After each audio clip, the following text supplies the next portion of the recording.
Welcome to my review of New Super Lucky's Tale on the Nintendo Switch, not to be confused with Super Lucky's Tale, which was a game released back in 2017 exclusively on the Xbox One. It was supposed to bring to the fore a new character, much like Spyro, Crash Bandicoot, Sonic or Mario. Lucky was going to be a fantastic new mascot for the Xbox One, and people were excited, including me. I've always had a bit of a soft spot for the 3D platformer, which were prevalent in the 1990s, but then just kind of died out. These platformers are now making a comeback, hooking us with that nostalgic hit.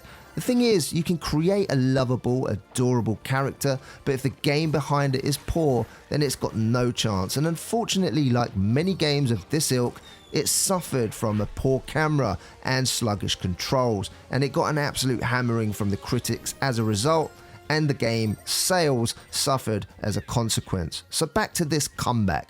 Here on the Nintendo Switch, we have New Super Lucky's Tale. It's a completely rebuilt game from the ground up for the Nintendo Switch, so it's not just a port of that game which appeared on the Xbox. Sure, most of the bones were used, but each level sees a redesign, new puzzles and layouts. There are loads more secrets, quests, creatures, and some mini games thrown in for good measure. The controls, I'm happy to report, are now super responsive on the Switch, and new moves have been added like the slide and the enhanced burrow. The biggest enhancement for me though is the movable camera, instantly elevating the player experience. In fact, everything here has been improved for the Nintendo Switch version, including the visuals and sound, which we'll get into a little bit later. Does it make for a better game though? Let's break this down and find out.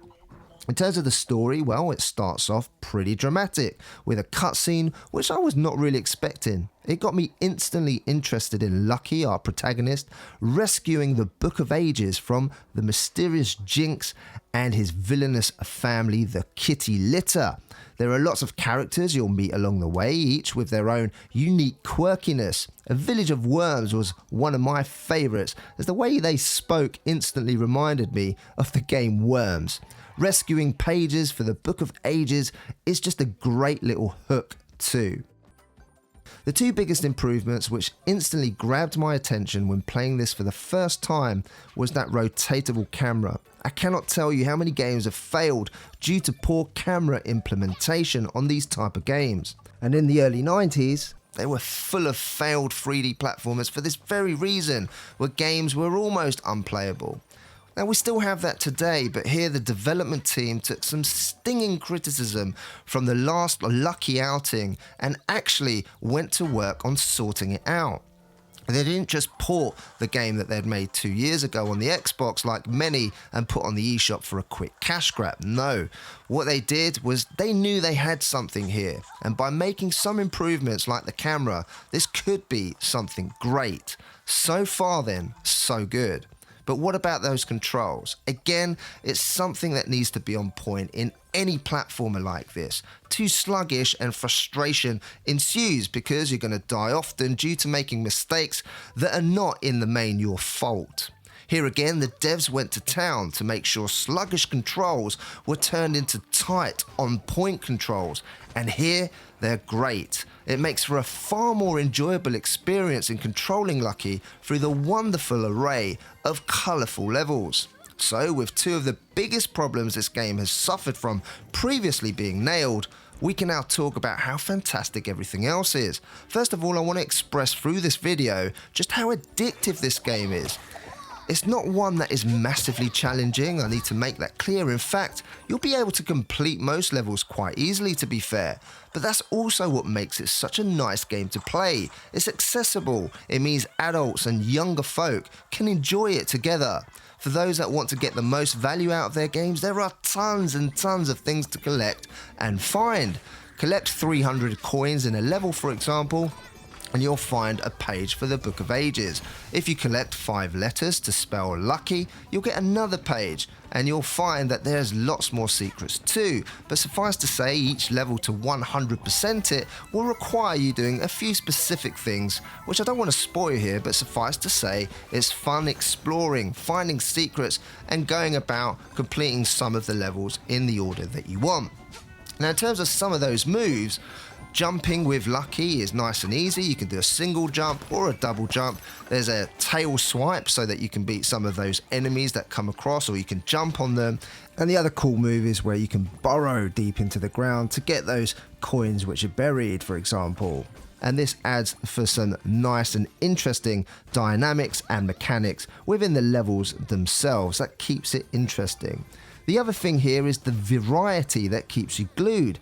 Each place has its own hub where you can either take on a level, which could be fully 3D, or some are 2D along the way. Some are short and some are much longer, and some require exploration and others don't at all.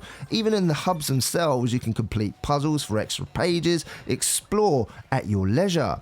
Now, the puzzles themselves could have used a little bit more imagination, as they're all really quite similar, just a little harder each time. Each hub will require you collecting a number of pages, and with that you can unlock the boss for that particular hub.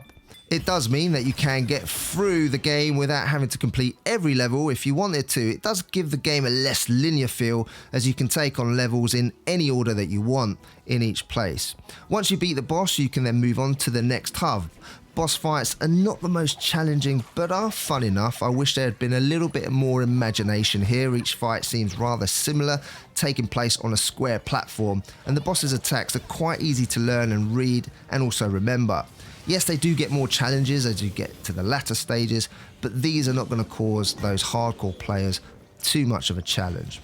In terms of the music, kudos to the sound development in this game. The cutscenes are voice acted, well, within their own little languages anyway, which I actually love from the cats, and the music is fantastic in each of the levels, giving this game a real AAA feel. Lucky himself also speaks, which is kind of nice and cute. Each backing track is really perky and enjoyable to listen to, and each hub has its own theme tune. Everything's been done really well, and it just fits the upbeat tempo of the game. In terms of visuals, for me, they're really good. They're vibrant, colourful, the characters are drawn nicely, and there are some nice effects from time to time. It looks like some of the better 3D platformers out there that we've seen. It has a certain aesthetic appeal that I very much personally like. Some of that might be a nostalgic feel because I grew up playing many of these games. Now, new Super Lucky certainly pops in both handheld and in docked mode and looks better than ever. And this is the type of game that you can just play on the move and just enjoy. The downfall is, though, that some levels are marred by dropped frames and stutters, which is a real shame. I do hope they can patch it, as it's noticeable from time to time. Not enough to completely ruin your experience by any means, but it does take away some of that gloss. Let's talk about the price of the game. It's $39.99, $39.99 in euros, and £35.99 in the UK. You can also buy a physical edition from Amazon for the same price.